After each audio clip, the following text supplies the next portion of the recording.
UFO Channel.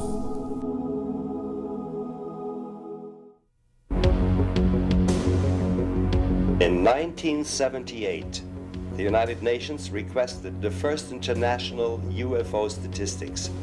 It said that 63,144 UFO sightings were reported between 1947 and 1978, among them 33,233 in the United States, 5,792 in Great Britain, 1,287 in Germany, and 621 in Japan.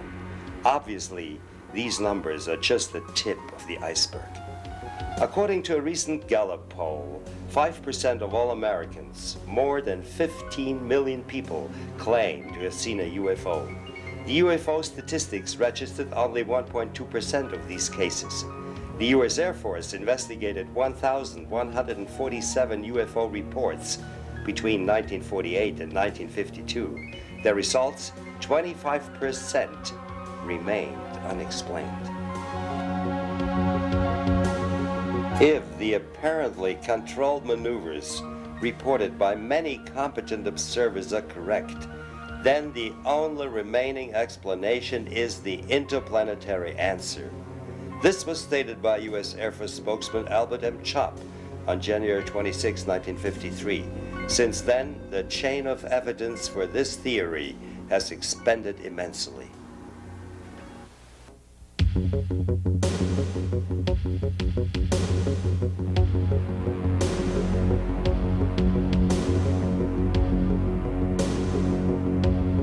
Since ancient times, man has been asking one all-consuming question: are we alone in the universe? If not, is it possible to come in contact with inhabitants of other worlds? 500 years ago, we believed that the Earth was the center of the universe. Against the lethal opposition of the Church, Nicholas Copernicus and Galileo Galilei succeeded in bringing the heliocentric worldview to the scientific community, proving that the Earth revolved around the Sun. As late as the year 1600, the Dominican monk Giordano Bruno was burned at stake by the whole Inquisition because he dared to believe there were other inhabited worlds in the heavens beside the Earth. Today we know that our Sun is nothing more than a little star at the edge of the Milky Way, which is just one galaxy among billions and billions of galaxies in the infinite realms of the universe. The astrophysicist and best-selling author Johannes von Butlar is convinced that mankind is not alone in space. Unsere Milchstraße setzt sich aus ca. 200. Our galaxy, the Milky Way, consists of about 200 billion stars approximately, because nobody has counted the stars yet. But we estimate that 60% of these 200 billion stars are surrounded by planets like our Sun, with her 9 planets in our solar system. In a vicinity of 16 light years, about 47 stars are in the same condition our Sun is right now. She's a G2 star. Her size is optimal. Her lifespan is about 12 billion years, similar to these 47 stars. The statistic probability is immensely high that there is life in other planetary systems. And not only that, because most stars in the Milky Way are much older than our Sun, we can assume that there are many older civilizations which are also technologically far ahead of us. Zivilisationen, die vielleicht auch technisch sehr fortgeschritten sind. Is it possible that the inhabitants of these planets visit our Earth? How can they bridge the vast distances of space? Ja, nachdem die meisten Because most stars in the Milky Way are doubly as old as our Sun, we can assume that there are many old civilizations in our galaxy, civilizations with an immense knowledge of physics and super technology. When we see what unbelievable technological progress we have made in just the last 50 years, we can only speculate about the possibilities of a civilization which is, let's say, 2 million years ahead of us. Even our scientists develop models of how to bridge the vast distances of space. For example, take the Einstein-Roseau bridge, a gravitational hole left by collapsing stars when they disappear out of our space-time continuum. There, theoretically, you can move forward in space and backward in time, or into what is called zero time. Also, the relativity theory proves that time dilation is a matter of fact. If you move very fast through space-time, time nearly stops running. Physically and technologically, there may be some possibilities we might discover in the next decades or centuries to practice interstellar travel. I'm fully convinced that extraterrestrial civilizations already discovered these possibilities to travel to other worlds. Dass außerirdische Zivilisationen diese Möglichkeiten nutzen, andere Welten aufzusuchen.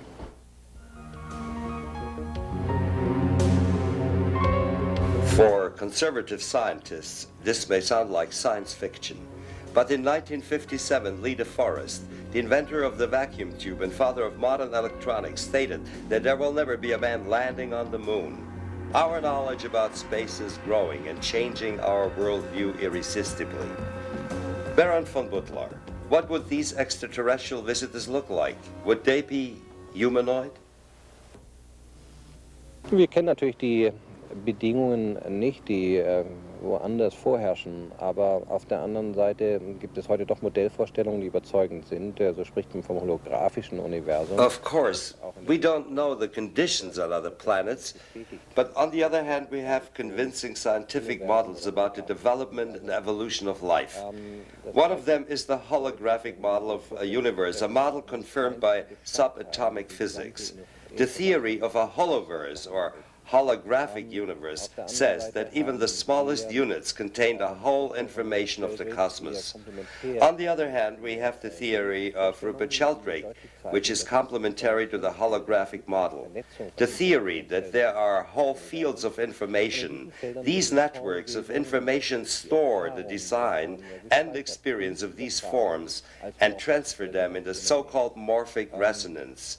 This would mean that there are other humanoid civilizations, because if once a form developed, it will develop everywhere because of the morphic resonance. In other words, if a form of mankind develops on one planetary system, the morphogenetic field would cultivate the development of another mankind on another world. Indeed, we have so many old traditions convincing us, if we investigate them carefully, that man was created because another humanoid race came to Earth and interfered in our evolution. Maybe we have to look for our ancestors not on Earth, but on another world. Außerirdische Art zur Erde kam, eine humanoide Art, die hier eingegriffen hat, sodass wir vielleicht unsere Vorfahren nicht auf der Erde zu suchen haben, sondern vielleicht sogar auf einer anderen Welt. Indeed, there are indications that extraterrestrials have visited our Earth for thousands of years. This rock drawing in Fergana, Uzbekistan, is 7,000 years old. Clearly, it shows a being wearing a spacesuit, an astronaut's helmet on its head. Over the scenery hovers a disc-shaped craft, a UFO.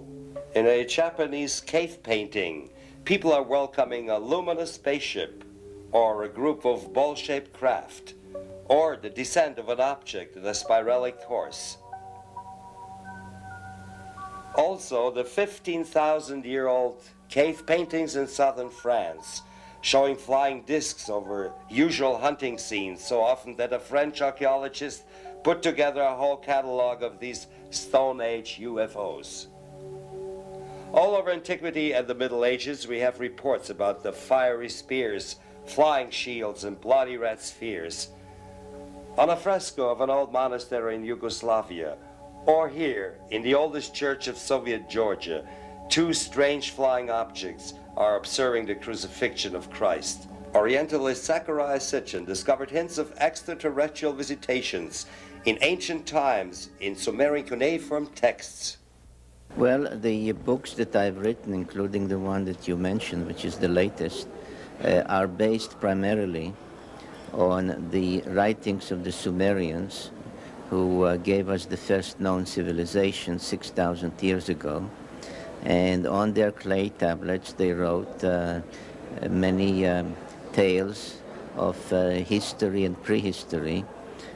Scholars know them, refer to them as myths.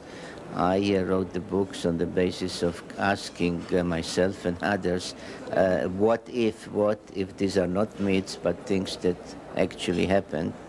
And if you accept the accuracy of these writings, which are echoed in the Bible, especially in the book of Genesis, the story that in essence comes out is that there is one more large planet in our own solar system.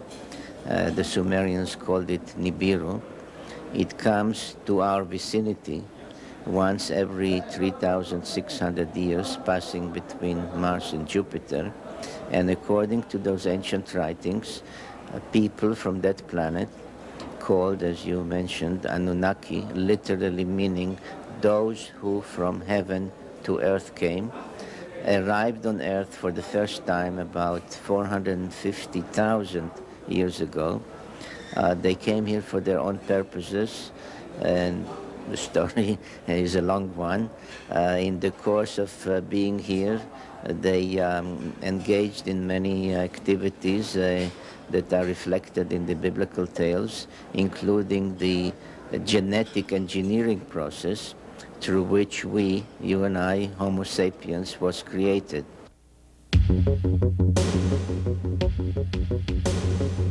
They reappeared when mankind entered the atomic age. 2 years after the Hiroshima bombing on June 24, 1947, Kenneth Arnold, a private pilot, reported his sighting of 9 glittering objects flying in formation around Mount Rainier in Washington state. He described them as looking like flying saucers. The greatest myth of the 20th century was born, and reports from all around the country caused the U.S. Army and Air Force to deal with the mystery. The first UFO tracking project was installed in Alaska because they assumed that the strange flying objects entered the Earth's atmosphere through the polar regions. The U.S. Army Air Force Intelligence ordered a special team of highly qualified technicians to install the most sophisticated equipment aboard their B-29s reconnaissance planes to retrieve the best possible data on the UFOs. They used magnetic field detectors, radio frequency emission scanners, and 16mm film cameras, or so-called gun cams, installed instead of the guns. Also, the pilots were equipped with 8, 16, and 35mm hand cameras, also press cameras, including 8x10 Fairchilds, the most precise camera of that time, using 8x10 inch wide negatives. The project was placed under the command of Lieutenant Colonel Wendell C. Stevens from the Foreign Technology Command of the Air Material Command, posted to Alaska for this mission. And my job was to supervise the team that installed this equipment, and it was also to brief the crews before they departed on their mission and tell them what kind of equipment they had aboard and how to use it and what to look for. And then each time they came back, they were debriefed by their operations people, and then they were turned over to me to debrief on the special applications, the classified section of the mission which I was supervising, and that pertained to the possible encounter of anything unusual over the Arctic. And sometimes they came back with interesting reports. I heard in the debriefings, I heard statements, and I copied them and sent them forward to Washington, describing objects that approached the bombers head-on, stopped in midair, and picked up reversed to the same speed the bomber was flying. And it would remain in a formation position on the bomber for minutes and then fly away. They reported seeing aircraft or flying objects in the sky that were flying 10 times as fast as the B-29s could fly. They reported seeing objects that stopped in the air right next to the B-29, took a position with it, and stayed there for minutes. I remember one report where an object got in behind the trailing edge of the large wing and ahead of the smaller wing in the position, open position there, and remained for 2 or 3 minutes, and they got pictures with all of the movie cameras and the handheld cameras, including the 8x10 Fairchild camera of this object in position right alongside of the B-29. All of the data that was recorded by this special equipment, the cartridges, cassettes, rolls of film, and everything, after a mission with an encounter, was removed from the canisters and the equipment items and packed in a metal box and chained to an officer's wrist and flown to Washington that night. And this happened on a frequency of about 3 or 4 times a month for the whole year and a half that I was doing this in Alaska. How did the pilots describe these objects? Well, we had pilots describe the objects as being disc-shaped in form, completely different from any known aeronautical configuration. And they saw them in the air. They also saw them above them and below them. They saw them sitting on the ice pack in the snow. And this was remarkable because we required a great deal of support equipment to launch the B-29s. Heaters, gasoline trucks, many things. And here are objects sitting on the ice pack that don't have any support equipment at all visible, nothing. They arrived and landed and apparently can take off. We saw them take off, pilots saw them take off from this ice pack and fly away. They saw them land on the water and submerge and disappear. Others saw them come to the surface, rise out of the water and fly away. And all of these things clearly exceeded all known technological developments in the world of that time, in 1947.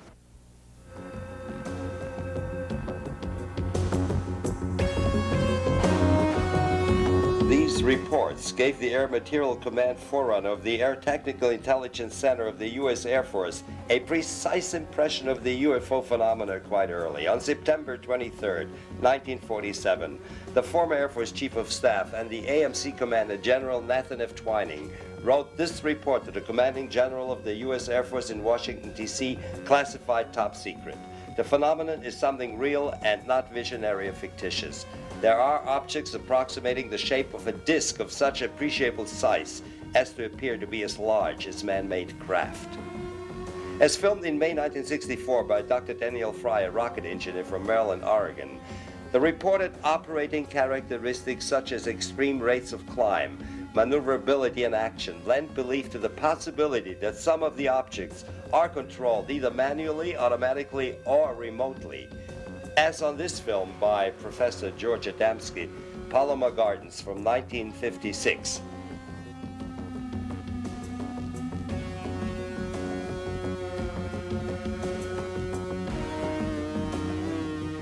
Or here, on a film taken by an Australian TV team on December 31st, 1978. Clearly, we see a luminous dome, a rim around the center, and big portholes. It maneuvered in such an incredible speed that it left this track on just a single picture of the film. No terrestrial aircraft is able to fly in such a pattern, obviously defying the laws of gravity.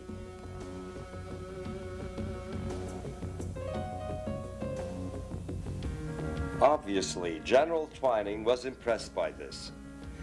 Extreme maneuverability, particularly in roll and action, which must be considered evasive when sighted or contacted by friendly aircraft. As filmed in 1966 by the Oldfields, a British couple flying over central England. Here again in slow motion, the Zeppelin-shaped UFO performed U-turns in a third of a second. No terrestrial aircraft could do this. The apparent common description of these objects is as follows: circular or elliptical in shape, flat on the bottom and domed on top. As here on a film taken by a TV crew from New Zealand on January 2nd, 1979. Here we see the rotating disc from the top. Getting closer, we recognize clearly two stores. The objects resemble this UFO photographed by a Brazilian journalist in 1952 at the beach of Rio de Janeiro. Here, the dome is visible from the side, surrounded by some kind of portholes.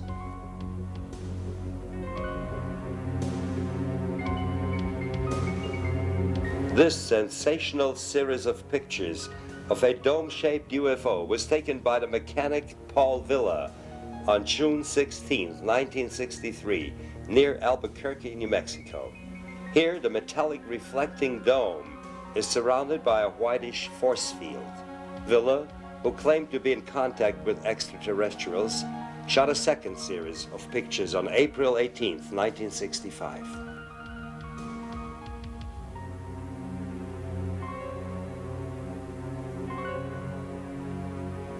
Experts say that this is the world's best UFO film.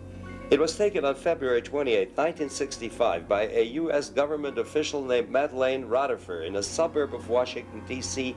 called Silver Springs, Maryland. The footage was taken shortly after sunset in twilight. Obviously, the object is hovering in its own gravitational field. This caused the impression that the object changed its shape.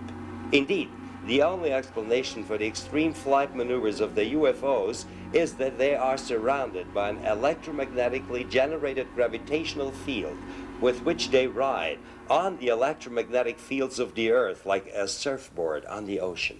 A nearly identical object was observed by the British police sergeant Tony Dodd on patrol in North Yorkshire in 1978.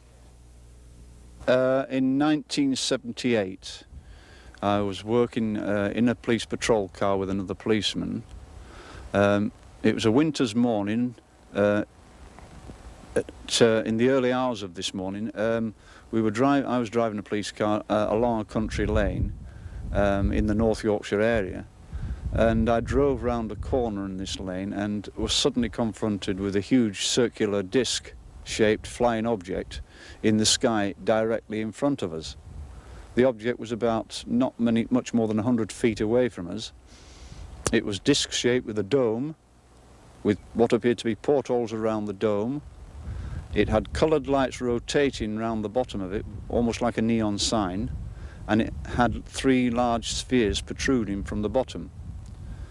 It was an enormous thing. It was over 30 meters diameter.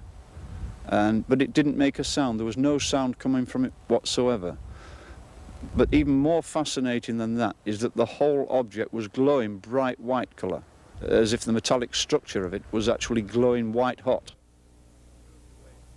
The object moved away from us at probably about 30 miles per hour and eventually appeared to land in a copse of trees, a very large copse of trees some distance from us, but we weren't able to get to this because it was inaccessible by the road. It was a very remote spot.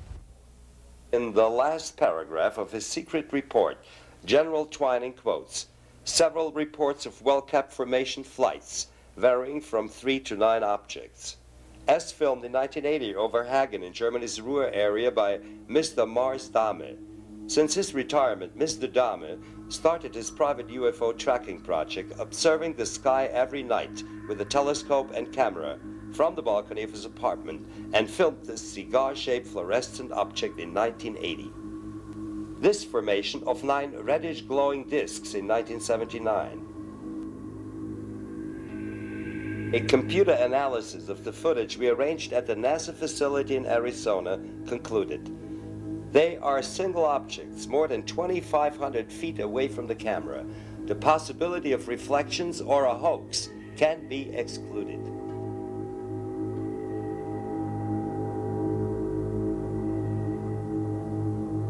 On the afternoon of June 4th, 1980, Mr. Dahme filmed this cigar-shaped UFO over Hagen, finally moving slowly from the eye of the camera. Cigar-shaped craft are quite common in the UFO chronicles and were observed in 1561 over Nuremberg, Germany, and in 1951 over California as taken by Professor George Adamski through his telescope.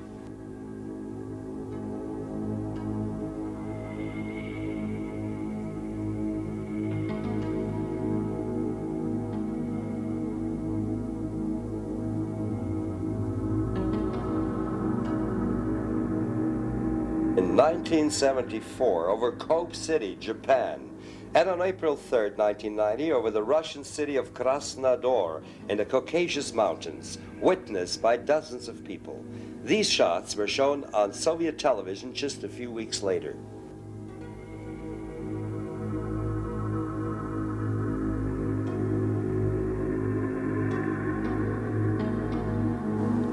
Following the recommendations of General Twining, the U.S. Air Force started its official UFO investigation project to collect and analyze as much additional information as possible about these mysterious craft, their characteristics and performance. This program was codenamed Project Sign.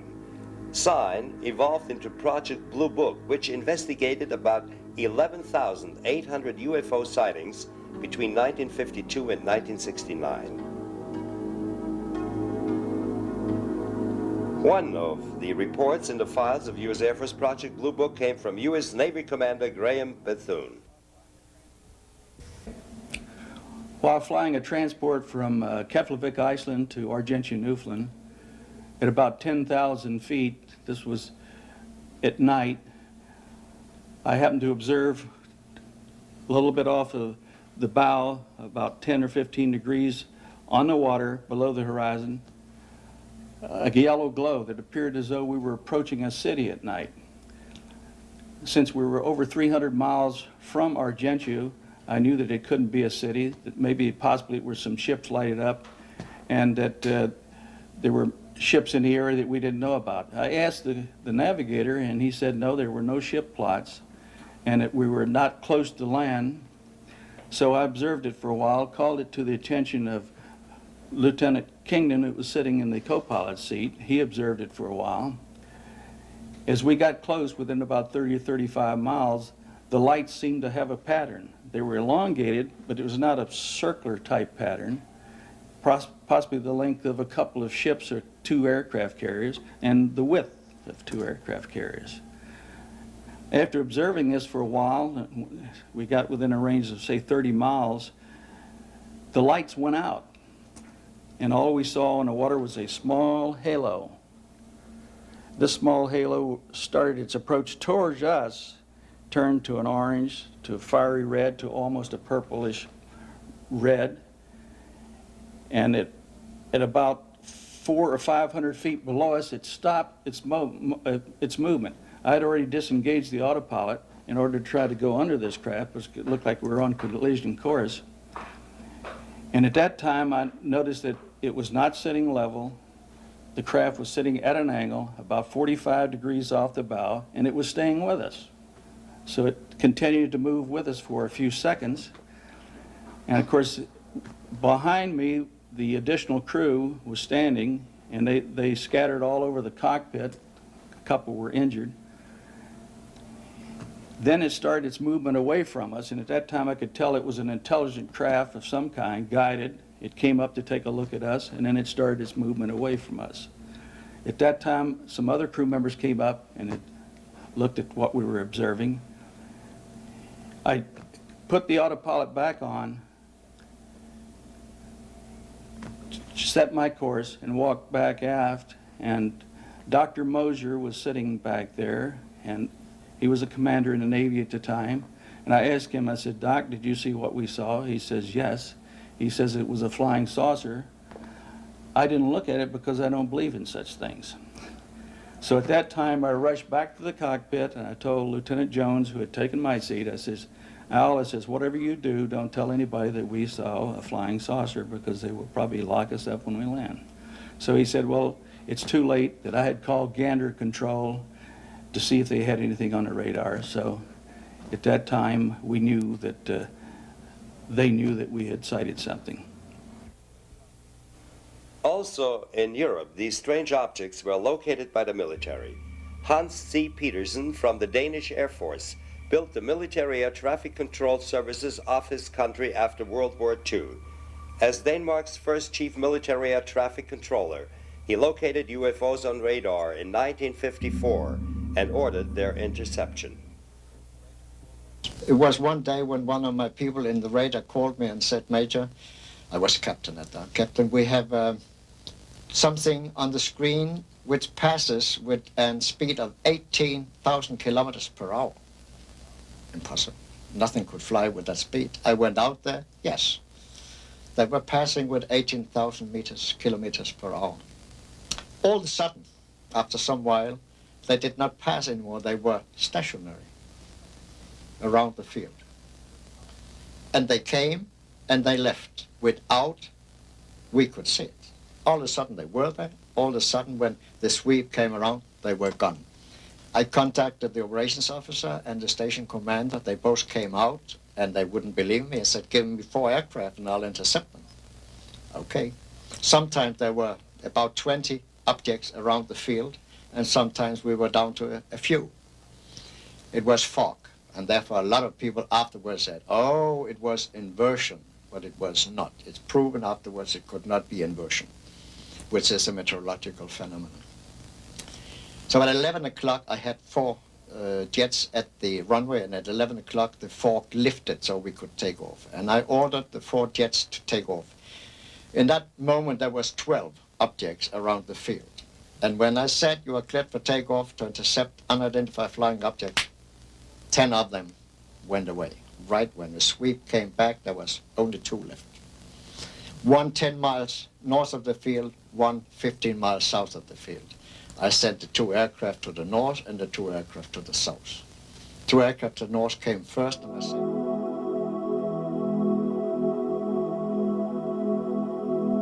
we'd like to ask for your input. Share your opinion and expertise with us in the comments after watching the video. If you're a subscriber, you'll always get a heart from us as a small thank you, and we'll pin your important post to the top where everyone will read it first. Just make sure you've already subscribed, like the video, and mention both at the beginning of your comment.